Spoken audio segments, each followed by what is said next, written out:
দেশে ফেসিবাদের উত্থানের কথা জানিয়ে আরএসএস এর তীব্র সমালোচনা। পলিট ব্যুরো সদস্য তথা সিপিএম এর রাজ্য সম্পাদকের গলায়। সিপিএম এর রাজ্য কমিটির ফেসিবাদের বিরুদ্ধে বিজয়ের ৮০তম বার্ষিকী পালন। যুদ্ধের আবহে গোটা দেশে বর্তমানে চরম উত্তেজনা।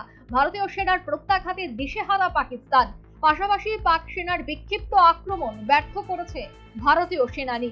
গোটা দেশ যখন এমন একটা পরিস্থিতির সম্মুখীন, এই অবস্থায় শুক্রবার রাজ্যে ফেসিবাদের বিরুদ্ধে ৮০তম বিজয় বার্ষিকী পালন করলো সিপিএম এর রাজ্য কমিটি। মেলার মাঠের ভানু ঘোষ স্মৃতি ভবনে এক আলোচনা সভার মাধ্যমে দিনটি উদযাপন করলো সিপিএম। আলোচনা সভায় অংশ নিলেন সিপিএম এর পলিট ব্যুরো সদস্য তথা বিরোধী দলনেতা জিতেন্দ্র চৌধুরী, প্রাক্তন মুখ্যমন্ত্রী মানিক সরকার, সিআইটিউর রাজ্য সভাপতি মানিক দে সহ সিপিএম এর অন্যান্য বিশিষ্ট নেতৃবর্গ।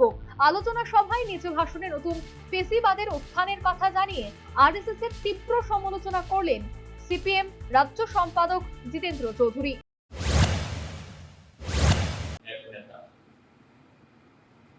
ভারত শ্রেষ্ঠ হবে, ভারতের সমস্ত সমস্যার সমাধান হবে যদি এক দেশ, এক নির্বাচন হয়, এক নেতা হয়।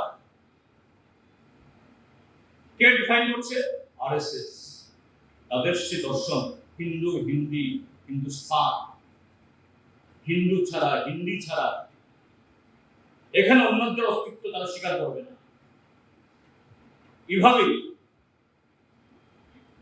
নয়া ফেসিবাদের উত্থান আমাদের দেশে হচ্ছে। আমরা যদিও এই কথাটা বলছি না যে ভারতবর্ষের সরকারটাই ফেসিবাদ বলছি না। সরকার এখনো যেহেতু এই সংবিধানের মধ্যে তার চৌহদ্দের মধ্যে কাজ করতে পারছে, তাকে কিছু কিছু মেনে চলতে হচ্ছে। গতবার তো বিধানসভা থাকতো না, লোকসভা থাকতো না, সুপ্রিম কোর্ট থাকতো না, সব মেনে চলতো। এটা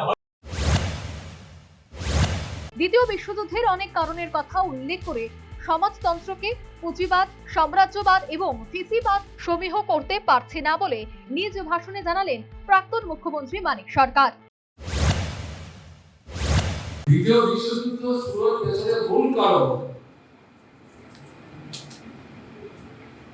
সমাজতন্ত্রকে পুঁজিবাদ, সাম্রাজ্যবাদ এবং তার যে সর্বশেষ সবচেয়ে ঘৃণ্য স্তর ফেসিবাদ তারা সহ্য করতে পারছে না, মেনে নিতে পারছে না, হজম করতে পারছে না, গ্রহণ করতে পারছে না, তার অস্তিত্বকেই স্বীকার করতে চাইছে। কারণ এর অস্তিত্ব একটা বিকল্প পথের দিশা দেখাচ্ছে সারা পৃথিবীর সামনে,